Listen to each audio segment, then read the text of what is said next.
Hola, hoy vamos a meternos con un tema, bueno, un momento que suele generar bastante inquietud, ¿no?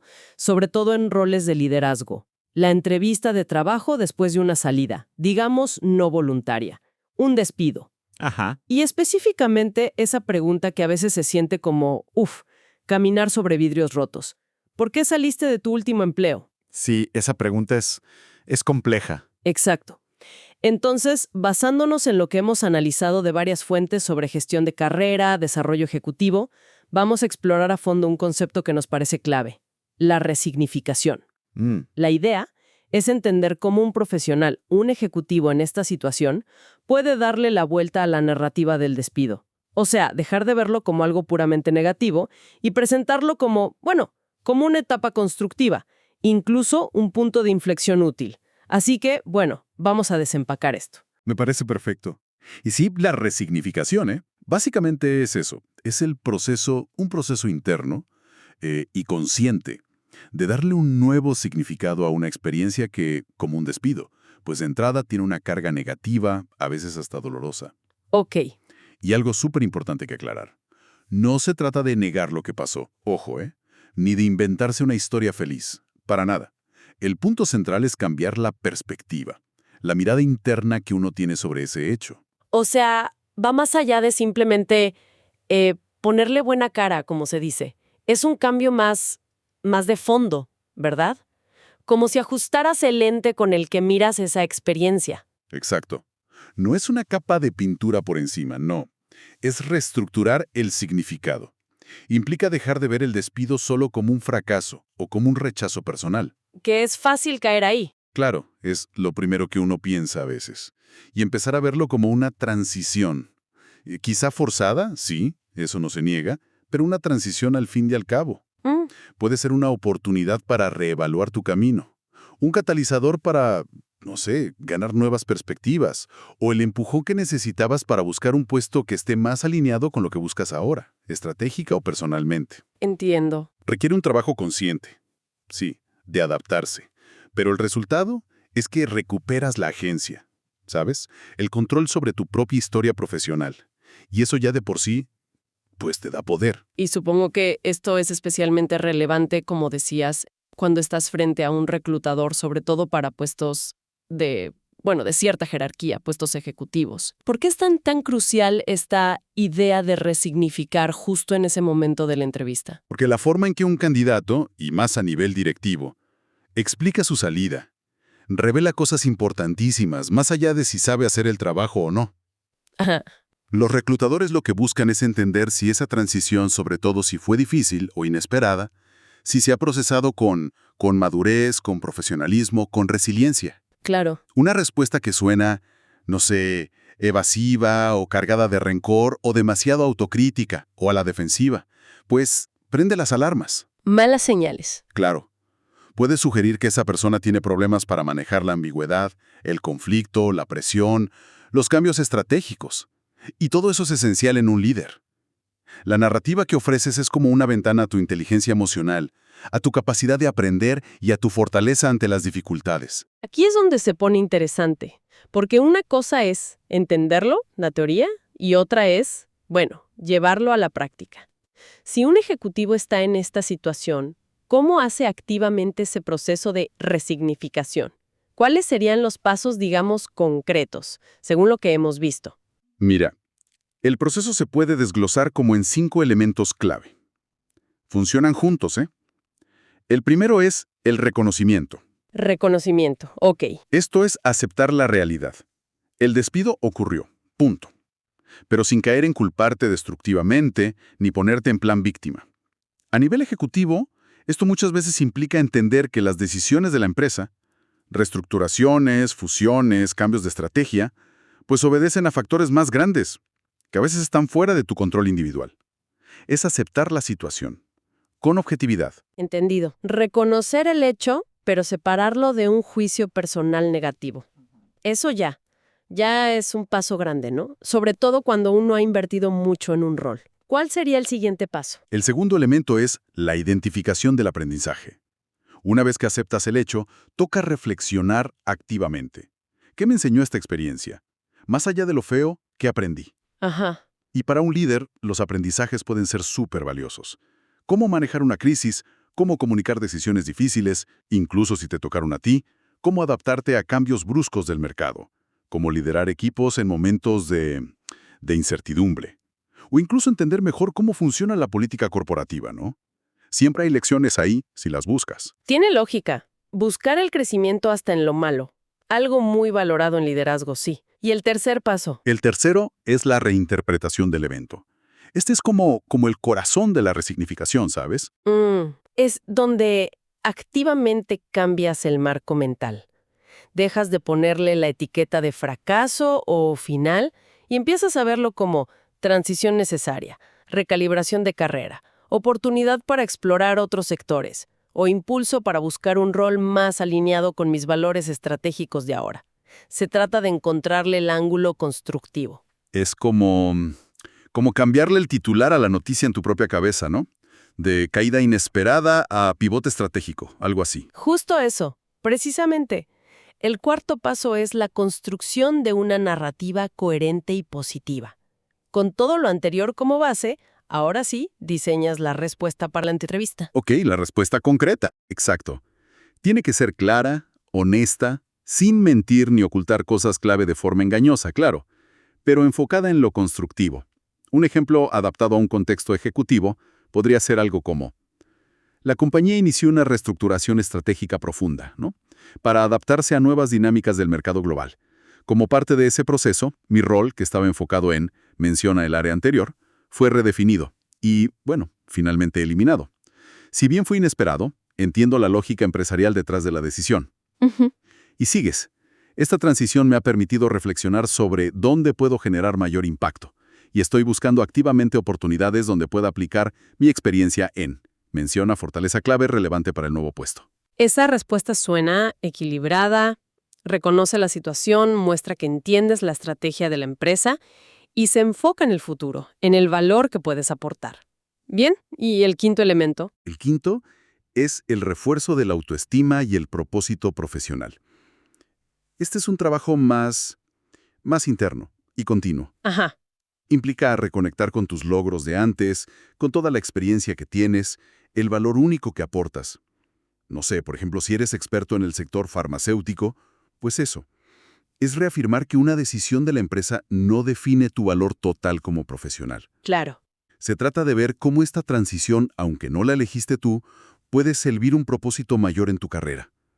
Quizá te lleva a un puesto donde encajas mejor, cultural o estratégicamente. Queda claro el proceso de reconocer objetivamente, buscar aprendizajes, reinterpretar, construir la narrativa para el futuro y fortalecer la confianza interna. Ahora, en el momento de la verdad, en la entrevista, con la presión, ¿cuáles son esas narrativas trampa en las que un ejecutivo podría caer, esas que hay que evitar sí o sí? Imagino que algunas suenan particularmente mal viniendo de alguien con experiencia de liderazgo. Correcto. Hay varias que son contraproducentes. Primero, la defensiva o culpabilizante. El típico: fue una decisión injusta, no valoraron mi estrategia o mi equipo no funcionó como debía.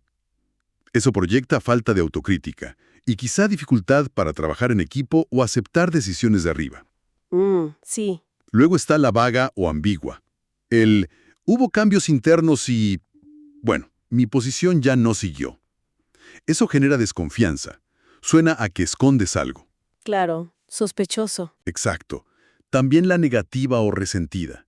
La nueva dirección no tenía ni idea. Llevaron la empresa al desastre. Eso muestra amargura, poca inteligencia emocional. Y aunque quizá menos común en ejecutivos, pero puede pasar, la autocrítica excesiva. Quizá no estuve a la altura para ese desafío tan grande. Eso puede minar la percepción de tu capacidad de liderazgo. Entiendo. O sea, evitar sonar como víctima, evasivo, resentido o inseguro. Entonces, al revés, ¿cómo se arma esa narrativa efectiva que decías? Una que sí refleje madurez y visión de líder. Una narrativa sólida se basa en 3 pilares. Claridad, explicar la situación de forma concisa, profesional. Neutralidad, mantener un tono objetivo, equilibrado, sin carga emocional negativa. Y crecimiento, enfocarse en lo aprendido y en lo que puedes aportar a futuro. Claridad, neutralidad, crecimiento. Ok. Y una estructura que suele funcionar bien es, primero, contexto objetivo. Por ejemplo, la empresa pasó por una fusión que generó duplicidad de roles en ciertas áreas estratégicas. Segundo, rol y actitud profesional. Durante ese proceso, me aseguré de que las operaciones de mi área continuaran y colaboré activamente en la transición hasta el último día. Profesionalismo hasta el final. Exacto. Tercero, reflexión y aprendizaje. Esta experiencia me dio una perspectiva muy valiosa sobre cómo gestionar cambios a gran escala y reforzó mi interés en roles que tengan que ver con transformación organizacional. Y cuarto, enfoque en el futuro. Ahora busco una posición donde pueda aplicar esta experiencia y mi capacidad para, menciona habilidad clave, en un entorno dinámico como el de su compañía. Me gusta esa estructura. Contexto objetivo, actitud profesional, aprendizaje relevante y conectar con el futuro puesto. Es una forma de mostrar pensamiento estratégico incluso hablando de una salida. ¿Algún otro consejo práctico que surgiera de las fuentes? Sí, varios puntos importantes. La honestidad es clave. Evita mentiras o inconsistencias que te puedan pillar. La brevedad se agradece. La respuesta no debería pasar de 1 o 2 minutos. Corto y al punto. Sí, el tono es fundamental. Practicar para que suene natural, seguro, calmado. Sin titubeos, sin que se desborden las emociones. Y, muy importante, adaptar la respuesta al puesto y a la empresa específicos. Resalta los aprendizajes o motivaciones que conecten mejor con esa oportunidad en concreto. Personalizarla. Exacto. La meta es demostrar que entendiste la situación con objetividad, que la procesaste con madurez y que tu foco está en el valor que puedes agregar ahora. Excelente. Para que esto quede todavía más claro, podríamos ver algunos ejemplos más específicos. Quizá comparando una respuesta, digamos, menos trabajada con una ya resignificada, pensando en escenarios de ejecutivos. Claro que sí. A ver, pensemos en una reestructuración. En lugar de decir algo como, me despidieron porque la división no daba ganancias y recortaron a toda la gerencia, que suena negativo y centrado en el problema, Sí, suena mal. una versión resignificada podría ser, mi salida se dio en el contexto de una decisión estratégica de la compañía de desinvertir en la división X para enfocar recursos en áreas de mayor crecimiento. Como líder de esa división, mi rol dejó de ser necesario en la nueva estructura. Entiendo la lógica de negocio detrás de esta reorientación. ¿Ves? Despersonaliza, muestra que entiendes el panorama general y evita juicios negativos. Sí, se nota mucho la diferencia. Otro escenario común, quizá cuando un líder termina un proyecto clave y luego sale. Sí, en vez de decir, justo cuando entregamos el proyecto de transformación digital me dijeron que ya no contaban conmigo, que puede sonar a que ya te usaron y te desecharon. Sí. Podrías reformularlo así. Lideré con éxito la implementación del proyecto de transformación digital, alcanzando los objetivos que nos habíamos marcado. Habiendo concluido esa etapa fundamental de mi contribución, mi interés ahora es aplicar mi experiencia en gestión de proyectos estratégicos a nuevos desafíos. Pones el foco en el logro, enmarcas la salida como una conclusión natural de ciclo después de un hito y proyectas ambición hacia adelante. ¿Y qué pasa con esas salidas por diferencias de visión estratégica? Eso siempre parece un terreno complicado, ¿no? Se puede manejar con tacto, con profesionalismo, en lugar de choqué con la nueva dirección sobre la estrategia de expansión internacional y al final me echaron, que suena a conflicto. Sí, muy directo. Puedes plantearlo así. Durante un periodo de redefinición estratégica, surgieron visiones distintas sobre el mejor enfoque para la expansión internacional. Aunque presenté y defendí mi perspectiva basada en, menciona brevemente un criterio profesional, la compañía optó finalmente por otra dirección. Respecto a la decisión, y estoy buscando un entorno donde mi enfoque en, menciona tu estrategia o valor, esté más alineado con los objetivos corporativos.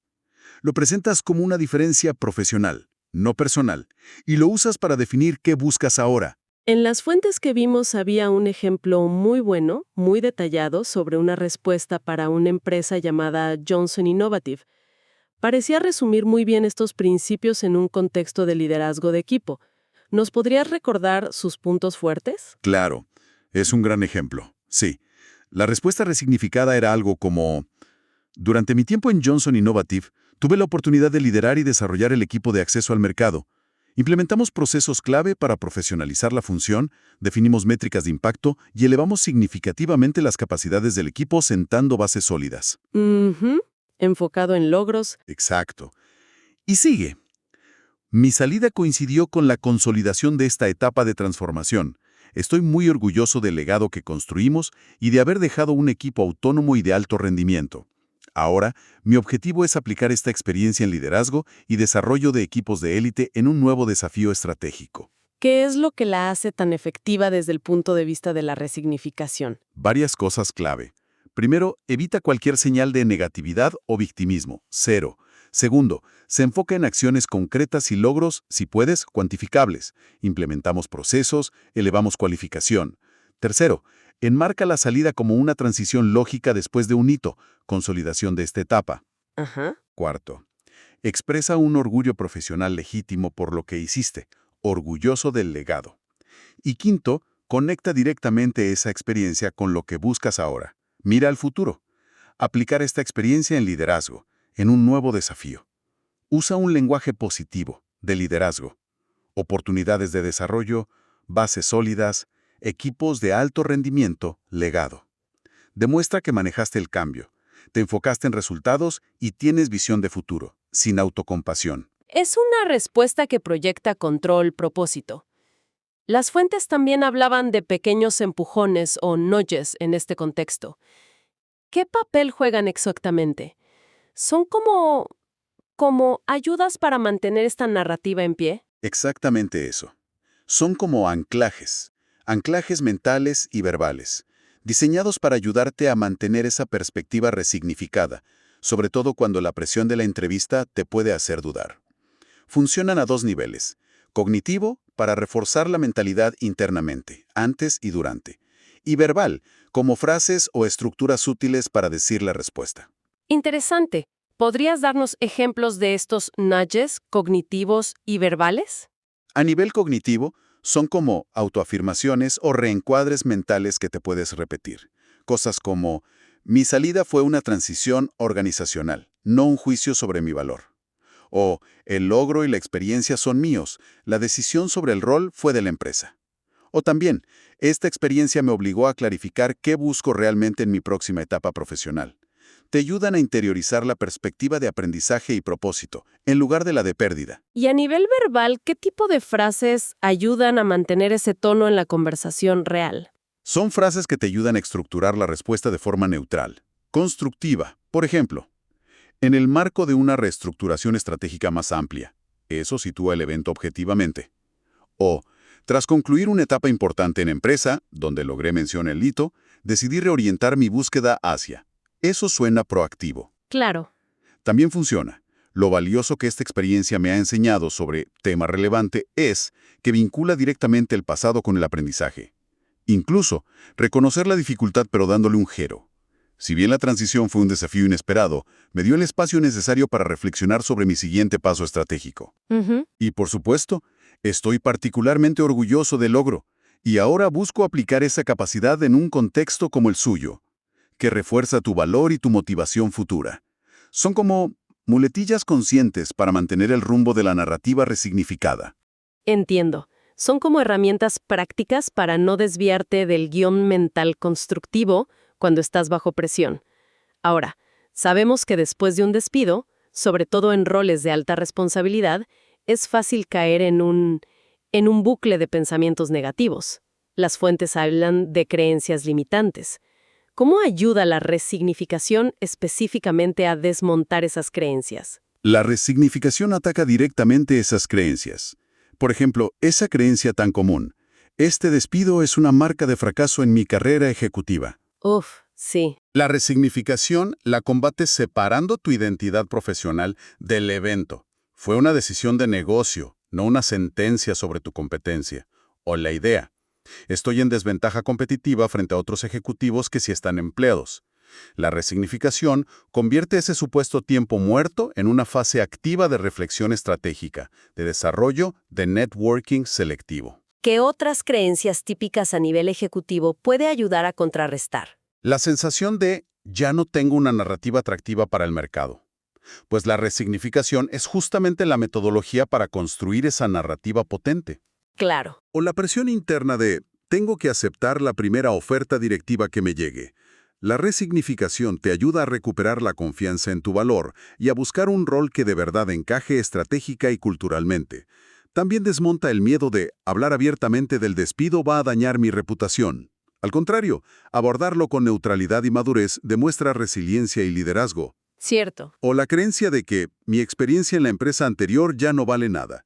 La resignificación te ayuda a separar los logros y aprendizajes de las circunstancias de la salida. Y por último, la percepción del desempleo como un vacío improductivo. Se resignifica como un periodo valioso de reinvención, de preparación para el siguiente gran reto. Y muy relacionado con esto, las fuentes también contrastaban mitos comunes con la realidad de estas situaciones, ¿no? Correcto. Es importante desmontarlos. Mito número 1. Un despido a nivel ejecutivo siempre significa bajo rendimiento. Realidad. Muy a menudo se debe a reestructuraciones, cambios estratégicos o falta de fit con una nueva dirección, no necesariamente a cómo hacías tu trabajo. Ok. Mito 2. Es mejor ocultar o disfrazar el despido como sea. Realidad.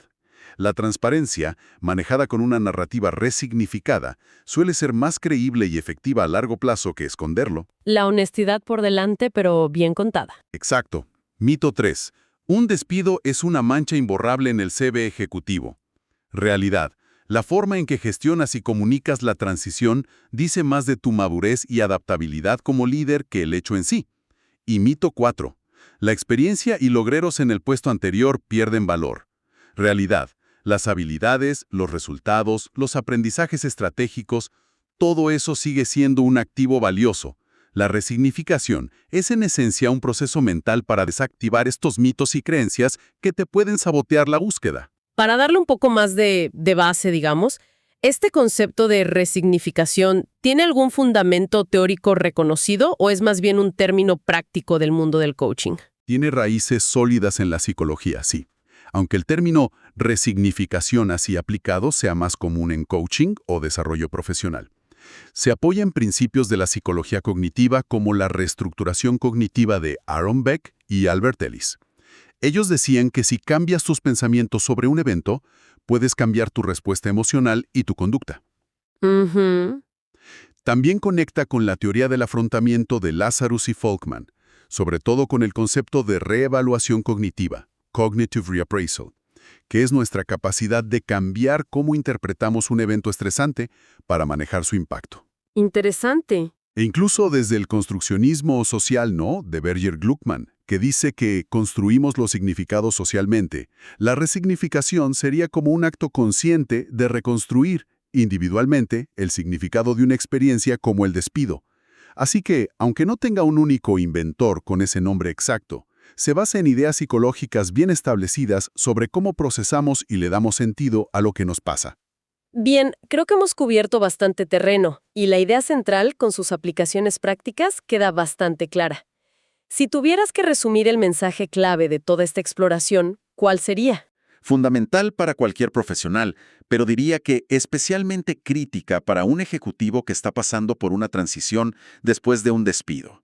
Te permite recuperar tu narrativa, transformar una experiencia que puede ser muy dura en una historia de aprendizaje, de adaptación, de resiliencia.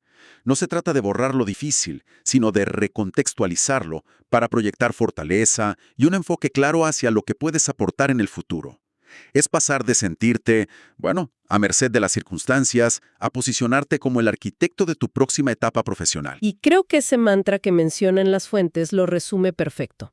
Mi despido no define mi valor. Es la transición que cataliza mi próximo logro. Esperamos que este análisis detallado sobre la resignificación ofrezca perspectivas y, sobre todo, herramientas valiosas para navegar estos momentos complejos de la carrera profesional. Como reflexión final, algo para que nos quedemos pensando. En un entorno empresarial que es cada vez más volátil, ¿no?, lleno de incertidumbre, de transformaciones constantes, ¿es posible que la evaluación más profunda en una entrevista para un puesto de liderazgo ya no se centre solo en las competencias técnicas o en los éxitos pasados? Quizá lo que realmente se está midiendo, de forma más o menos explícita, es esa capacidad demostrada para navegar la adversidad con integridad, para construir significado a partir de los reveses y para mostrar una resiliencia auténtica y proactiva. podría ser esta habilidad para resignificar, para reescribir la narrativa de los desafíos, el activo de liderazgo más valioso en el mundo laboral de hoy.